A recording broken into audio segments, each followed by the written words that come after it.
Hello, welcome to Notable Nobels, a podcast about the Nobel Prize in Physiology or Medicine. My name is Harrison Doolin.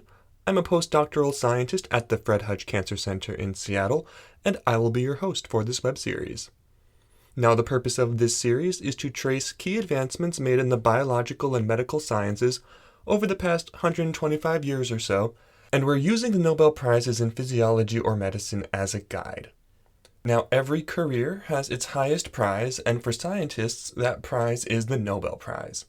It's the most prestigious award a scientist can receive, and it marks discoveries that have made a profound impact on our understanding of biology and our ability to treat diseases.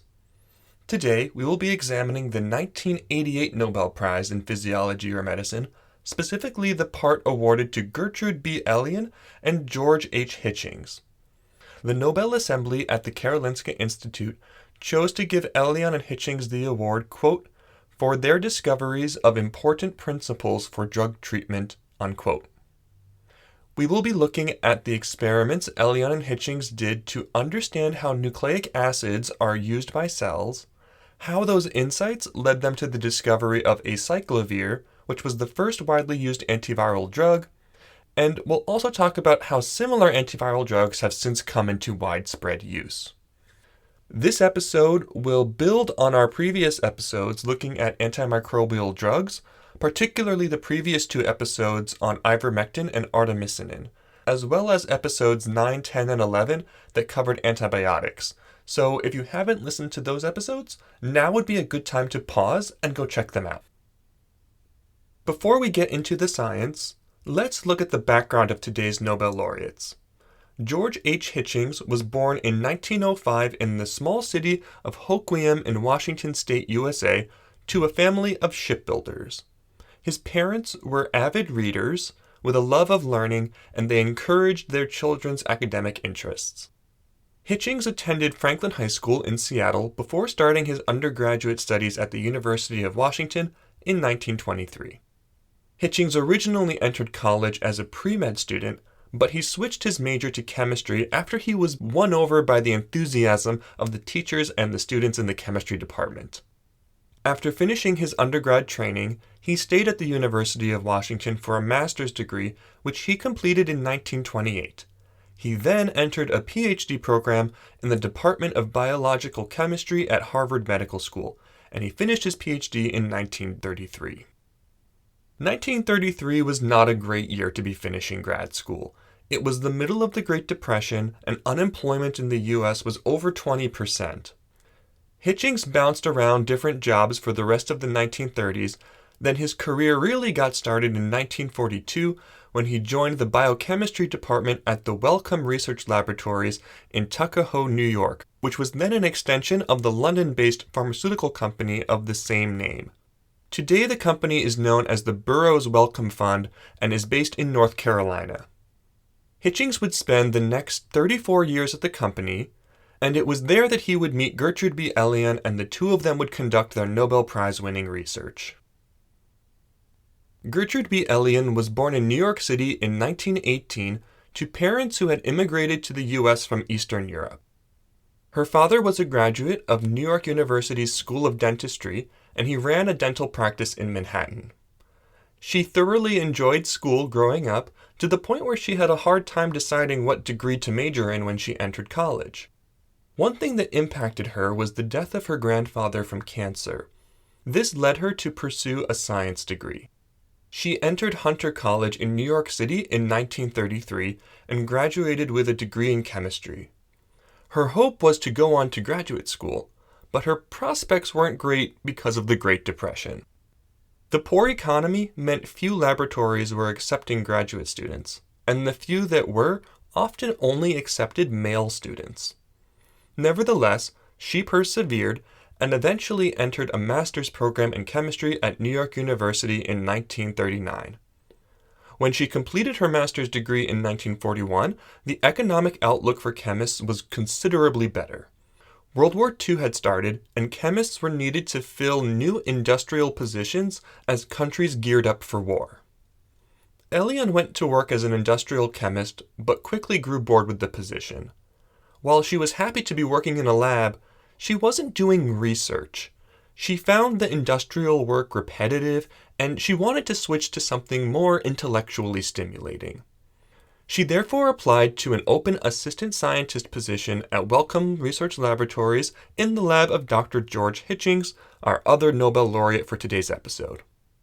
Hitchings and Elion thus began their decades-long collaboration that would result in some of the world's most successful antimicrobial drugs, and their success would come from their novel approach to drug discovery. Before we go into detail about what made Hitchings and Elion's drug discovery method so different, let's take a moment to review the landscape of antimicrobial drugs in the 20th century. We've talked about a bunch of different antimicrobial drugs on this podcast so far, including Prontosil, penicillin, streptomycin, artemisinin, and ivermectin. One very important thing to point out about all of these drugs is that they were discovered and shown to be effective before scientists knew how they worked. To put it another way, these drugs were not developed because scientists had a better understanding of the molecular biology of microorganisms. For example, Alexander Fleming was one of the recipients of the 1945 Nobel Prize in Physiology or Medicine for his discovery of penicillin. But his discovery was a complete accident. Fleming's bacteria colonies just serendipitously happened to be contaminated with the mold that makes penicillin. Fleming didn't follow some kind of rational approach to deduce that certain types of molds make antibiotic compounds. The discovery came unexpectedly and totally by accident, and he didn't know how the drug worked. Now, once people realized that certain types of microorganisms made antimicrobial compounds, that led scientists to take the somewhat more rational approach of screening microorganisms for antimicrobial compounds. This is the method that led to the discovery of streptomycin and ivermectin. But again, the scientists making these discoveries had no idea why the drugs they were discovering worked. Most of the time, the scientists were just really good chemists who could isolate hundreds of different molecules and throw all these molecules at the pathogen until they found something effective. Take the antimalarial drug artemisinin as another example. Artemisinin was discovered by the Chinese scientist Tu Youyou, and the drug discovery strategy she took was to look at recipes of medicinal plants in old Chinese texts. While this strategy was eventually effective, it was effective despite not coming from a better understanding of malaria or human biology. Tu wasn't following a fundamental principle of microbiology that led her to identify artemisinin. She only identified artemisinin after screening literally hundreds of potential compounds and rejecting most of them. This shotgun approach was similar to the approach that led to the discovery of the antibiotic Prontosil, which was only identified after testing over 3,000 different chemicals.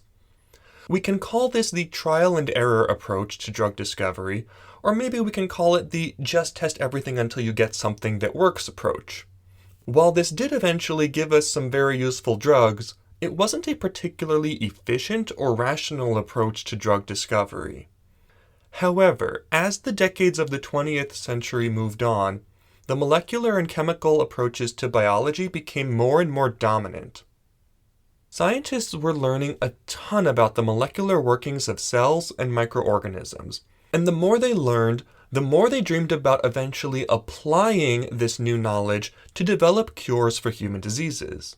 This is what Hitchings and Elion were doing at the Wellcome Research Laboratories in New York. While today's episode will mostly focus on the antiviral drugs developed by Hitchings and Elion, it's worth mentioning that initially they were not interested in antiviral drugs. Their work was focused on cancer drugs and cancer chemotherapies.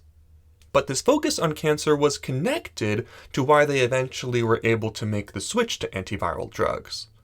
You see, while today we mostly use the term chemotherapy to refer to anti-cancer drugs, chemotherapy was originally used to refer to antimicrobial drugs. The term chemotherapy was first coined by Nobel Prize winning scientist Paul Ehrlich to describe a chemical drug that would specifically target a microorganism. Ehrlich believed that drug discovery could be done by chemists developing new antimicrobial compounds that could then be screened against different microorganisms. This is the approach Ehrlich took to develop the antibiotic drug salvarsan. Ironically, the discovery of penicillin meant that chemotherapy for infectious diseases was sidelined as everyone went searching for new antibiotic-producing microorganisms. However, while microbiologists were moving away from chemotherapy, the cancer research field was continuing to look for new chemotherapeutic agents that might specifically target and kill cancer cells. But because of the initial connectedness between antimicrobial chemotherapy and anti-cancer chemotherapy, it wasn't a big stretch to find chemists who worked in both fields. This was the case for Hitchings and Elion. Hitchings and Elion were interested in how cells make DNA. DNA, as you probably know, is the genetic material of a cell. DNA is a macromolecule made up of a bunch of smaller molecules called nucleotides that are all strung together. There are 4 different types of nucleotides used to make DNA, and they are abbreviated A, T, C, and G. When cells get ready to multiply, they synthesize a new copy of their DNA by stringing together A, T, C, and G nucleotides in a specific sequence to form the genes of the cell. The mechanics of DNA replication had only recently been discovered when Elion joined Hitchings' lab in the 1940s. But the pair was already interested in applying the results to cancer research. Specifically, they wanted to find a way to interfere with DNA replication as a way to treat cancer. Cancer, by definition, is a disease of uncontrolled cell division. Cancer cells can multiply rapidly, and each time they do, they need to synthesize more DNA. Hitchings and Elion realized that interfering with DNA synthesis could halt the growth of cancer cells.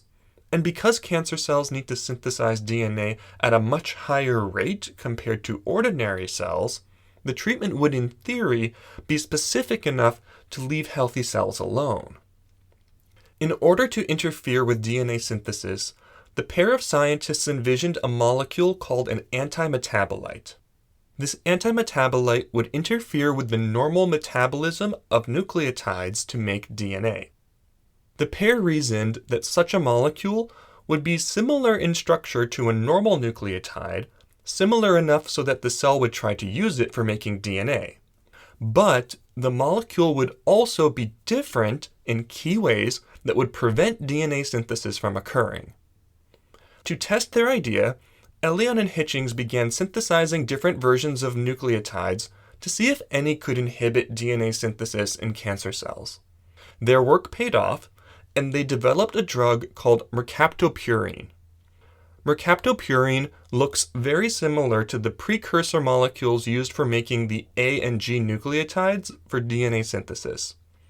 The enzymes involved in making A and G nucleotides will recognize and bind to mercaptopurine. However, binding mercaptopurine inhibits these enzymes, thus preventing the synthesis of A and G nucleotides in the cell, and thus also preventing DNA synthesis. Mercaptopurine was found to produce remarkable cancer remissions in patients with leukemia, and the drug was approved by the FDA as a cancer treatment in 1953. This was a massively important discovery in and of itself, but even while the pair was working on developing anti-cancer chemotherapies, they simultaneously decided to venture into antimicrobial drug discovery. Their reasoning was this: if an antimetabolite can block cancer cell DNA synthesis, could an antimetabolite block viral DNA synthesis? To test this idea, they started working with a well-known group of DNA viruses, the herpes viruses. The herpes viruses are a large family of viruses with DNA genomes. Over 100 different herpes viruses have been identified, but thankfully, only 8 of those viruses cause disease in humans. The most well-known herpes viruses are the varicella-zoster virus that causes shingles and chickenpox, the Epstein-Barr virus that causes mononucleosis, cytomegalovirus that causes disease mostly in immunocompromised individuals, and the herpes simplex viruses 1 and 2, which cause cold sores and skin blisters. The human herpes viruses are incredibly successful viruses. Odds are, if you're listening to this episode, you've probably been infected with at least one of them. 95% of the world's population can expect to be infected with Epstein-Barr virus at some point in their lifetime. Additionally, about 2/3 of the global adult population has been infected with herpes simplex 1, and about 13% of the global population has been infected with herpes simplex 2. Herpes viruses are special because they can establish latent infections in humans. The viruses have DNA genomes that hang out in the nuclei of long-lived cells such as neurons. These viral genomes serve as the template for making new virus, and in latent infections, these genomes never go away. When circumstances are right for the virus, the latent virus will reactivate, which can lead to disease symptoms reoccurring. In people with herpes simplex virus infections, this is what leads to the regular reappearance of herpes lesions. Now, herpes viruses must undergo DNA synthesis when replicating inside an infected cell, and the viruses actually make their own DNA polymerase enzymes that carry out the viral DNA synthesis. Hitchings and Elion decided to look for antimetabolites that might inhibit herpes virus DNA synthesis. They started by testing if their anti-cancer drug mercaptopurine could inhibit herpes virus replication in cell cultures. The drug worked, but it was also very toxic to the host cells.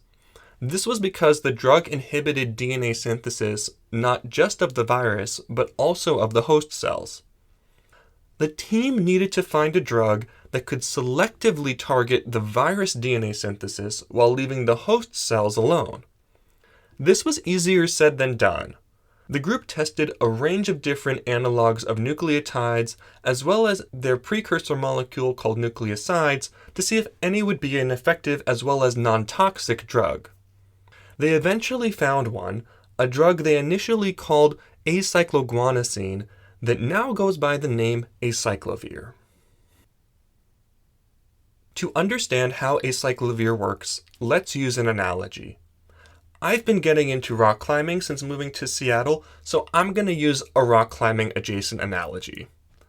Imagine you have a bunch of carabiners in a pile, and you decide to clip them all together to make a chain.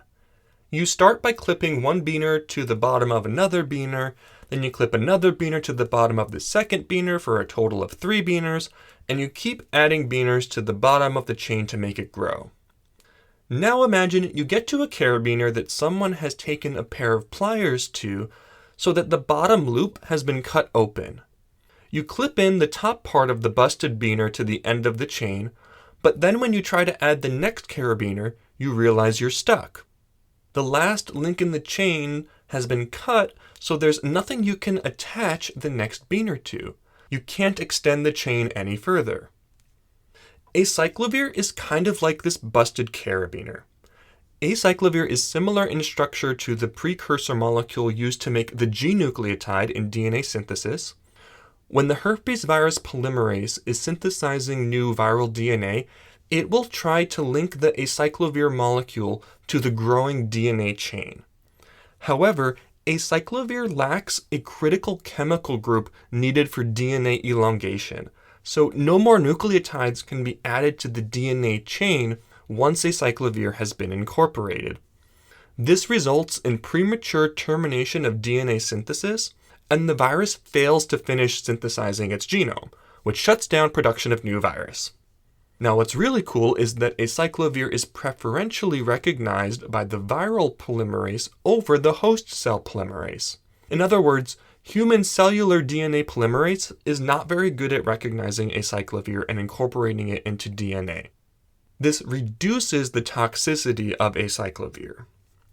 The team of scientists then decided to test if acyclovir could work in mice, and they found that it could. The drug could protect mice from herpes virus-induced disease very effectively while also being non-toxic. The results were published in the journal Nature in 1978, along with a brief summary of the drug's mechanism of action.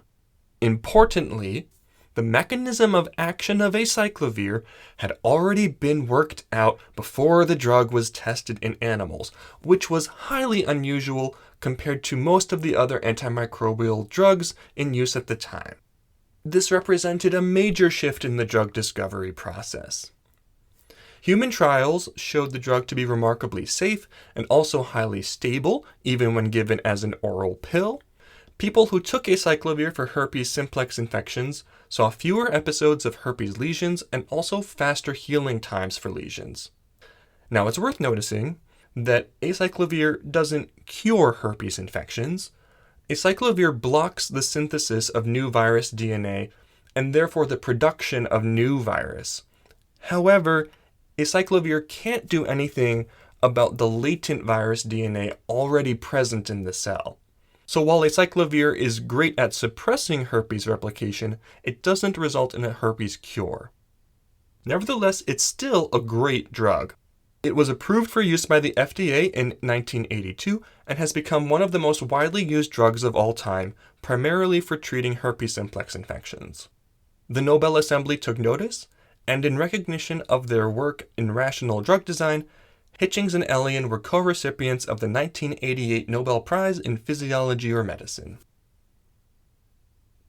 So what advancements in drug discovery have been made since Hitchings and Elion were awarded the Nobel Prize in Physiology or Medicine? Well, we should mention that acyclovir belongs to a class of drugs called nucleoside analogs, and since the approval of acyclovir, the FDA has approved approximately 30 antiviral drugs in this category.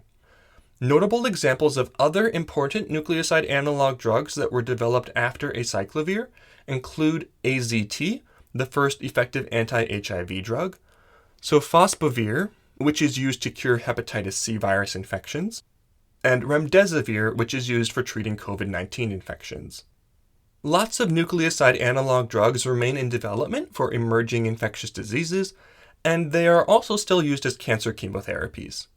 It can easily be said that these drugs have had an enormous positive impact on human health. Now let's take a broader view of drug discovery since 1988. Modern drug discovery is heavily based on the rational drug discovery method, whereby drug makers design medication based on what is known about a biological target. These biological targets are identified through fundamental research into biological processes, especially research into the cellular and molecular mechanisms of disease.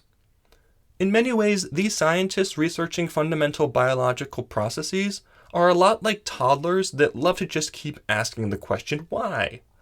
With each new answer, there's always another why behind it. And as scientists keep asking what causes disease, they have drilled down into the cellular and molecular underpinnings behind what makes someone sick.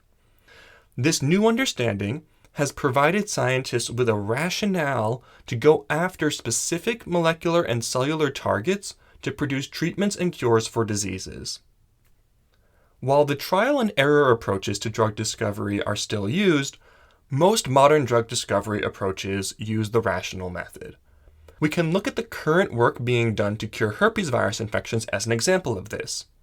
As mentioned earlier, herpes viruses cause latent virus infections.